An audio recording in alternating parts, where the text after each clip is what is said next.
Bonjour mes amis, bonjour à tous, à toutes et à toutes aussi. Voilà, aujourd'hui nous allons commencer une nouvelle série un peu particulière, vous allez tout de suite comprendre. Voilà, j'ai terminé donc la liste des chefs d'État de l'Hexagone ou du pays franc. Moi je préfère le pays franc. Le royaume si vous préférez, c'est même mieux d'ailleurs. C'est plus approprié, même si nous sommes en République. Alors voilà, chers amis, nous allons commencer une série inhabituelle, inédite. On parle souvent d'un ensemble de dirigeants, sans trop s'arrêter, comme je l'ai fait d'ailleurs. Je reconnais que je ne me suis pas vraiment arrêté à chaque souverain, qu'il soit monarque, roi des habitants de l'Hexagone, empereur ou autre. Je me suis pas vraiment arrêté. Là, je vais être un peu plus précis, un peu plus long aussi, forcément. Ce sera des vidéos un peu plus longues. Je m'en cache pas, hein, je vous le dis franchement. Alors pourquoi j'ai décidé de faire aujourd'hui une vidéo d'abord de présentation, pour commencer. On va pas tout de suite rentrer dans le sujet, mais on va le brosser un petit peu avant de parcourir dans les prochaines vidéos de chaque sujet. Pourquoi j'ai décidé de revenir un petit peu en arrière au tout début de nos souverains, c'est-à-dire des rois. Alors on va commencer, malheureusement, non plus Thomer, comme on l'avait dit au début, hein. On va commencer par Clovis. On va pas, bon, je vous le cache pas, c'est la ligne officielle de l'histoire. Alors, évidemment, elle vaut ce qu'elle vaut. Je vous le cache pas, je suis pas tellement d'accord avec cette ligne parce que elle est tronquée, elle est arrangée selon les désirs des uns. Vous voyez de qui je parle, ça se trouve à Rome. Pour pas le nommer, hein, parce que bon, sinon ça va faire des conflits. On a une ligne officielle décidée par ceux qui ont le symbole noir dans leur lignée religieuse. Et c'est eux qui ont décidé, qui décident encore en 2024 ce qu'il faut dire et ne pas dire, faire et ne pas faire. Alors, chers amis, tout d'abord, je vous invite à vous abonner, bien sûr, hein, surtout pour les nouveaux, que je remercie d'être là. Abonnez-vous, partagez, mettez un like, un pouce, et puis, ma foi, activez la clochette, tout simplement. Alors voilà, je voulais vous dire qu'on va commencer tout de suite la présentation, mais seulement la présentation. Alors nous montons, là voilà. Évidemment, il s'agit de Wikipédia, je vous l'ai dit, hein, c'est la ligne officielle de ce qui est enseigné dans les écoles, les universités. Alors il n'y a pas de... Bon, comment vous dire, il n'y a pas vraiment de grosses surprises, hein, vous savez, de ce que vous avez appris à l'école peut-être. Alors la liste des monarques de France, je commence tout de suite et je présente, hein, réunit des rois évidemment et les empereurs qui ont... Bon, moi les empereurs je les mets de côté, voyez-vous, on va parler que des rois, on ne parlera pas d'empereurs, ce n'est pas le sujet. En tout cas, c'est pas le sujet de cette ligne que je veux développer avec vous dans quelques vidéos. Les empereurs, peut-être plus tard, peut-être pas. Alors, oui, on va dire, je me suis un peu trompé en disant que Louis XIV aurait fait que 2-3 guerres. Non, il en a fait 5 au total. Alors, quelles ont été les guerres de Napoléon? Combien a-t-il fait, Napoléon? On va voir ça tout de suite. On va voir ça. Je cherche avec vous, chers amis, hein. Déjà, on fait une présentation de guerre. Voilà. De Napoléon.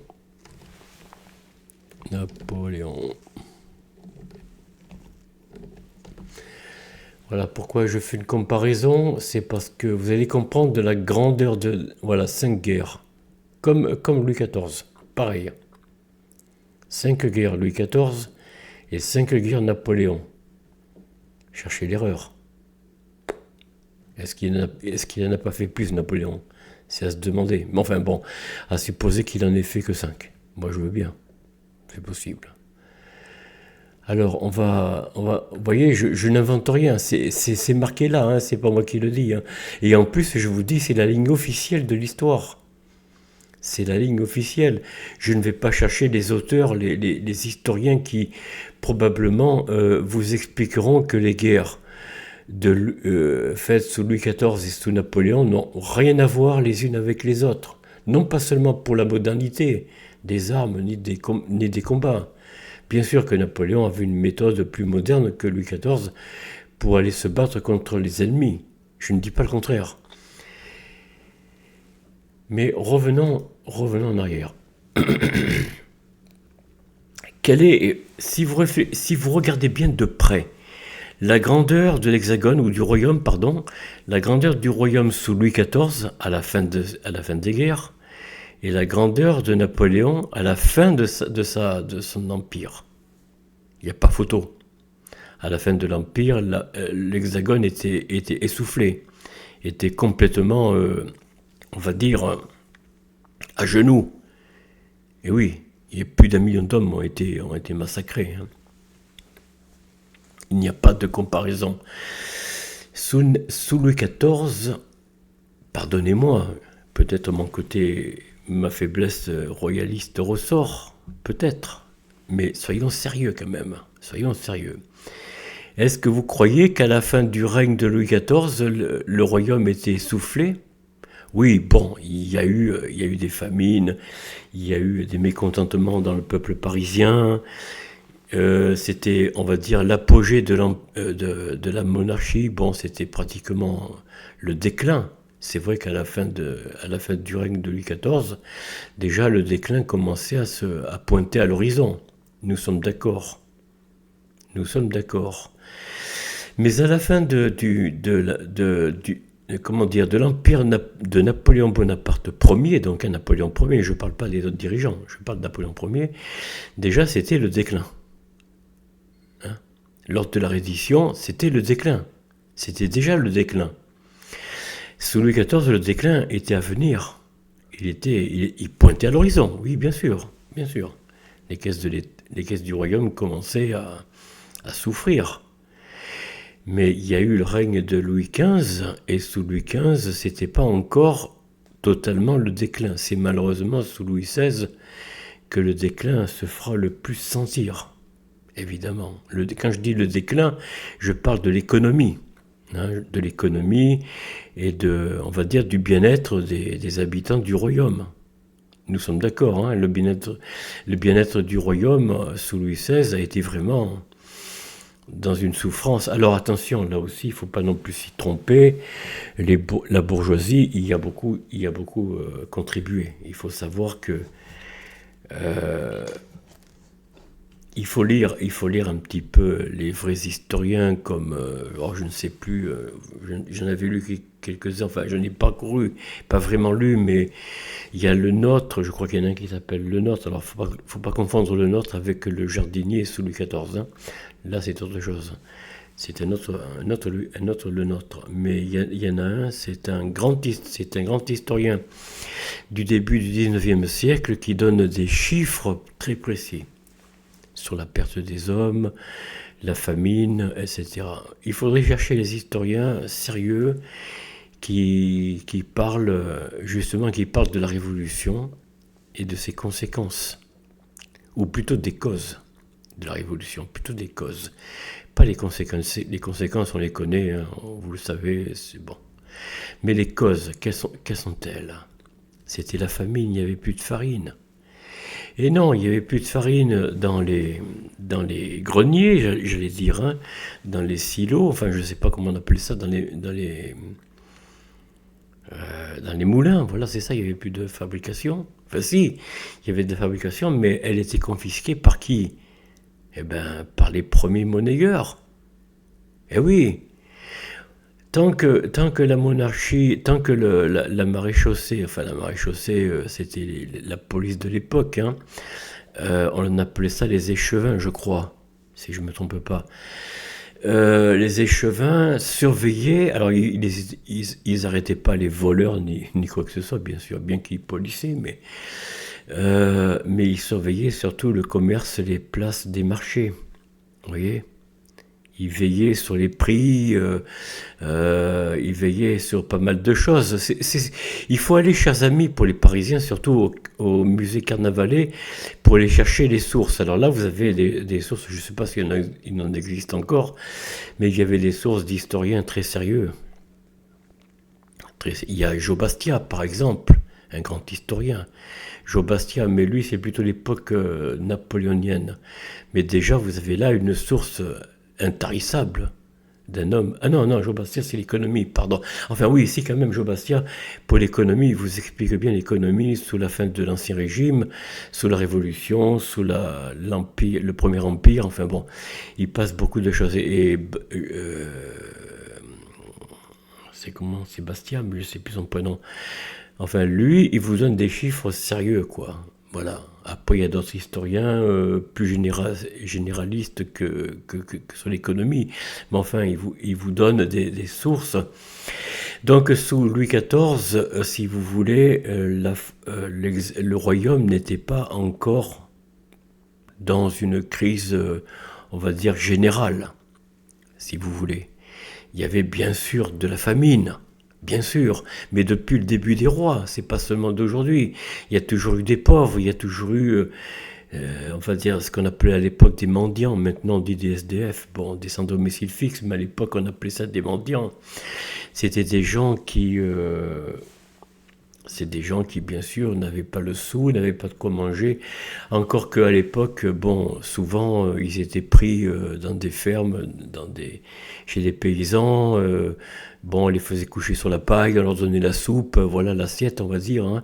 Le coucher sur la paille, je vous l'ai dit.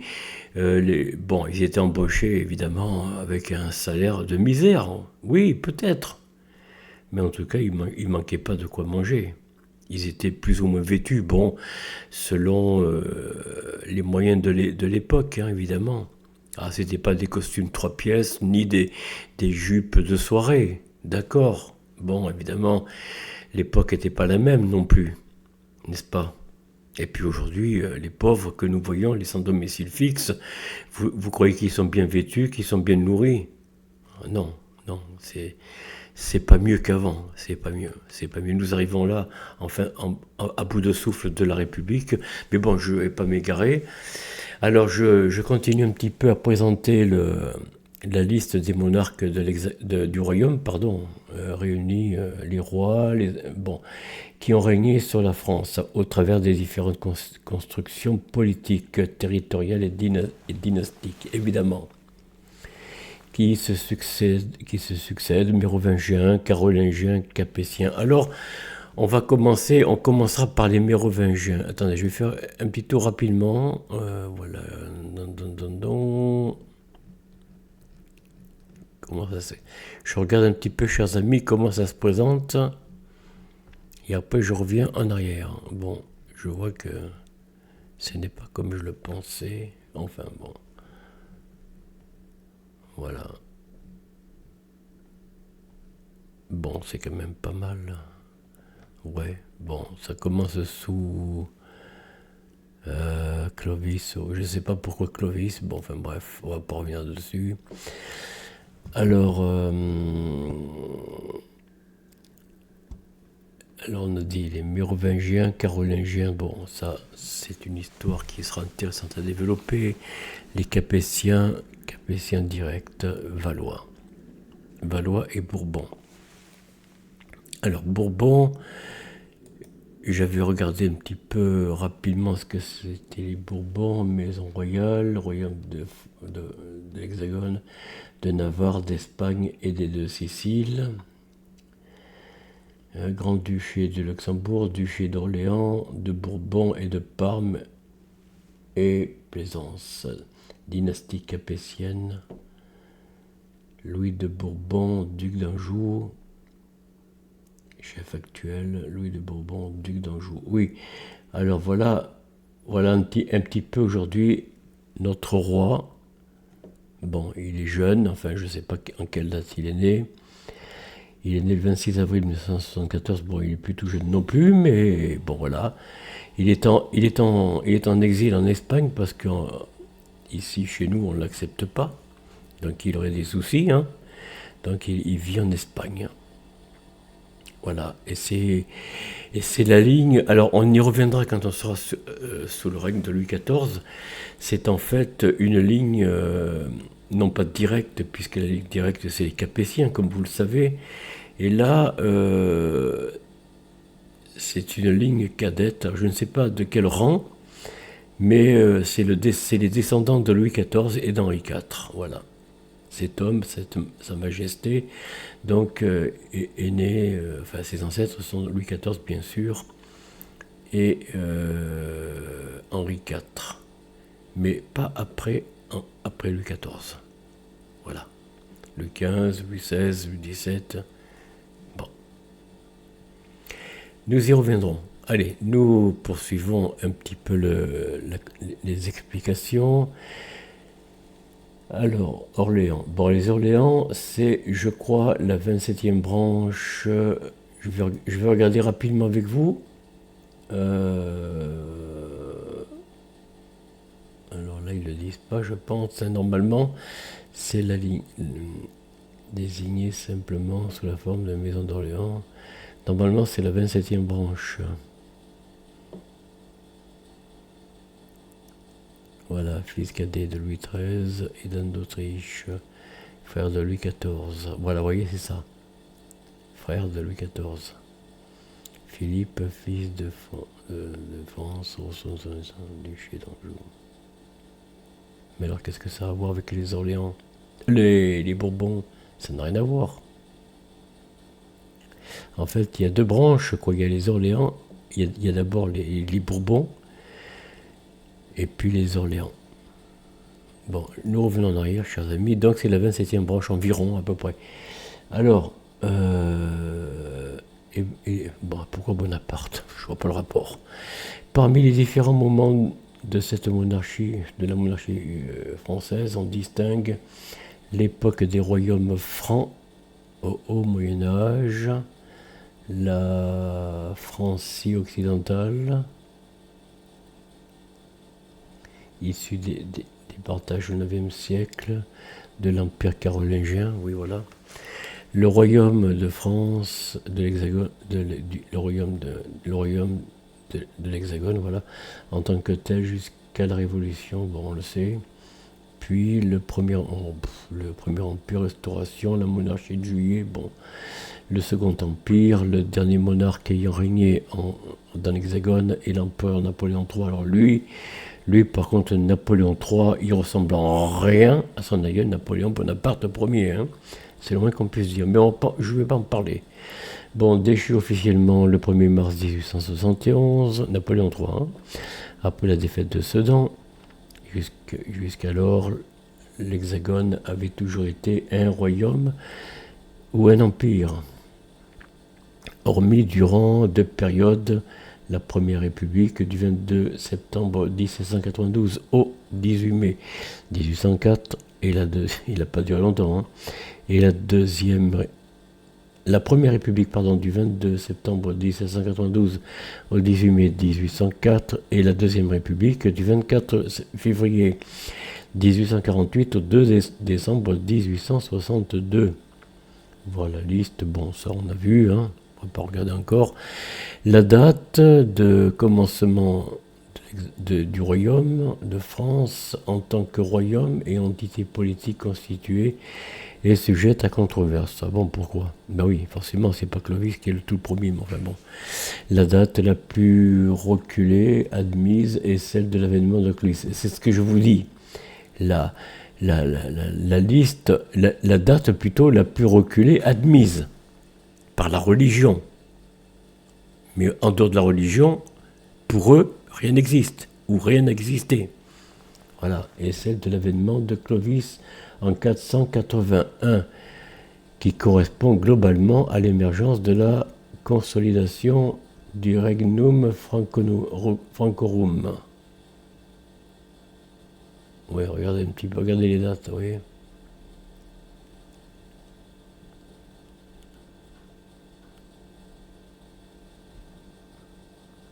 Enfin, sa conversion au christianisme lui a permis de réunir au royaume des Francs le royaume des Wisigoth. Eh ben moi, je vais vous dire, il s'est jamais converti. C'est une erreur, c'est une imposture de l'histoire. Voilà, c'est tout. Clovis ne s'est jamais, jamais, jamais converti. C'est une histoire que je n'admets pas. J'admets pas. Même si on me montre des prétendues preuves, il n'y en a pas. Il n'y a pas vraiment de preuves d'ailleurs. Tout ça, c'est la controverse des religieux, de ceux qui ont pris le pouvoir religieux dans notre royaume. C'est-à-dire, bon, on va dire, comment ça s'appelle, l'Inquisition, pour ne pas la nommer, et les chefs de l'Inquisition, dont vous savez un petit peu, chers amis, de quoi il en retourne. Voilà, royaume germanique. Le royaume des Burgondes, le royaume des Soissons, oui, le vase de Soissons, c'est une controverse, enfin bon. Le royaume de Soissons ou royaume de Siagrius, aussi connu sous le nom de domaine gallo-romain. Et dans la Gaule, voilà, vous voyez, de la Gaule déjà.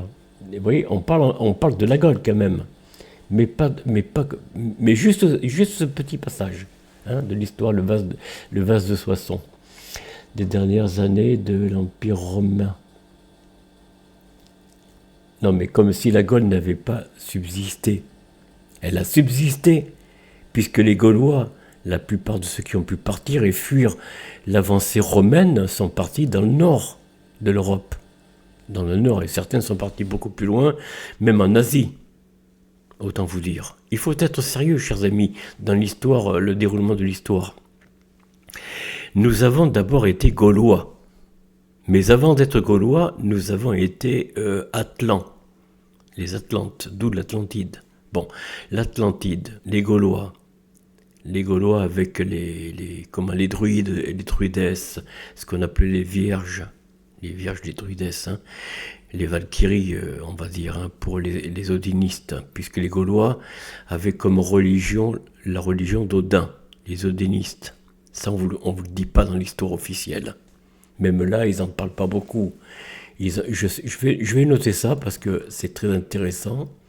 Très intéressant. Vous voyez, je vais tâcher de le lire à temps perdu. Voilà, hop, je reviens en arrière. Voilà. Donc, nous y sommes, les 60, et les restes du pouvoir impérial exercé par les évêques. Voilà, vous voyez. Qu'est-ce que je vous dis ? C'est le Vatican qui a mis la main dessus, sur la Gaule. Sur ce qui restait de la Gaule, pardon. Ce qu'il en restait. Ce qui était resté sur place. Vous voyez, vous comprenez ce que je veux dire ? Allez voir Pagan TV, Oleg de Normandie. Allez chercher ses anciennes vidéos et les sources sur Esprit Viking, vous allez comprendre. La véritable histoire nous est tronquée. Là, on nous parle un peu de quelques éléments, excusez-moi. Vous voyez, et les restes du pouvoir impérial exercé par les évêques dans les différentes cités gallo-romaines. On dit bien gallo-romain, on ne dit pas gallo-gauloise. Non, gallo-romaine. Pour noyer la Gaule et la Rome déchue. La Rome qui est tombée, effectivement, sous l'emprise de la religion chrétienne. Vous voyez ? Les débuts du christianisme, c'est fait à partir de la chute de l'Empire romain. Un petit peu plus tard, mais bon.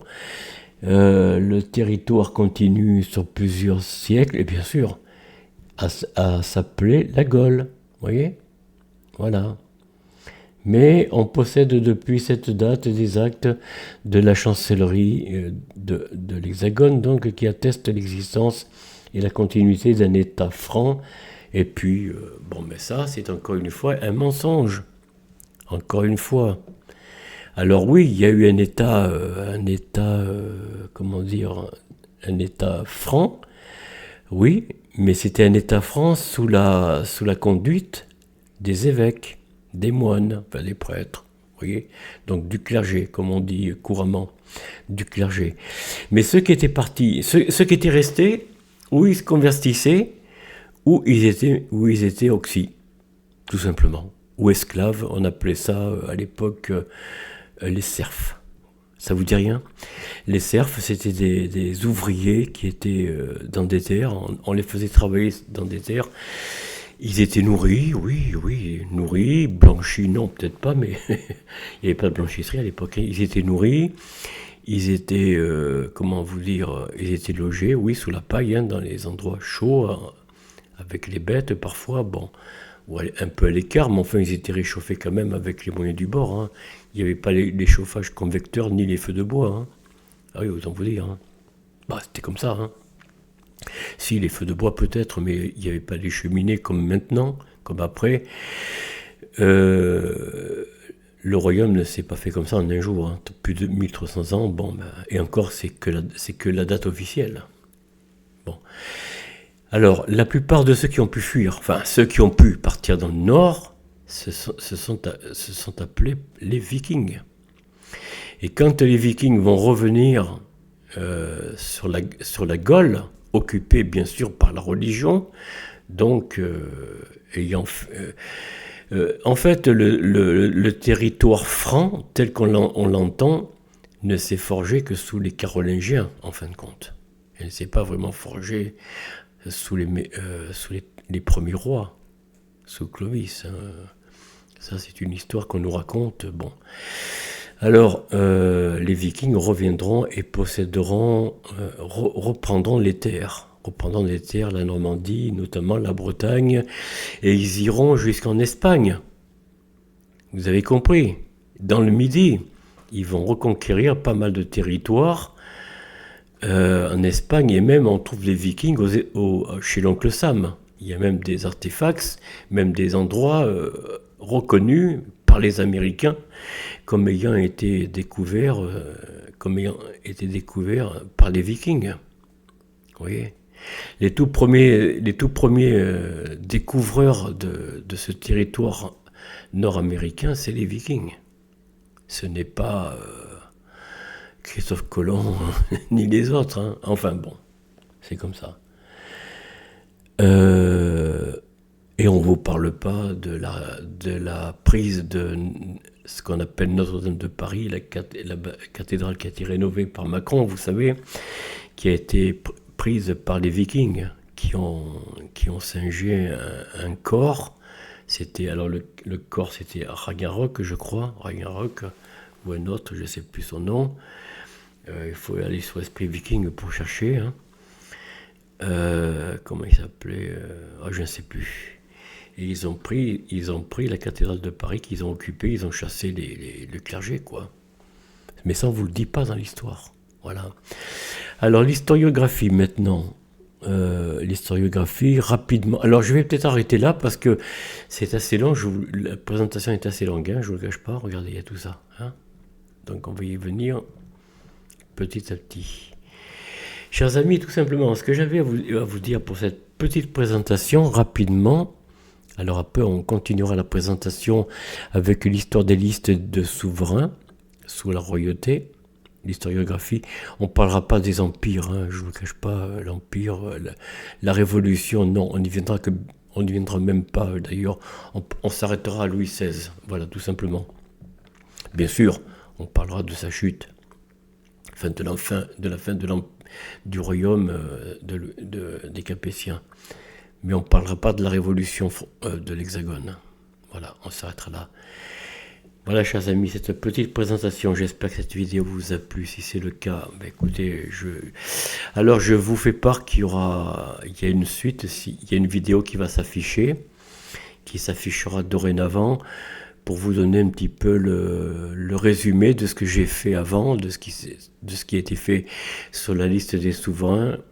Ce sera affiché ou en haut ou en commentaire.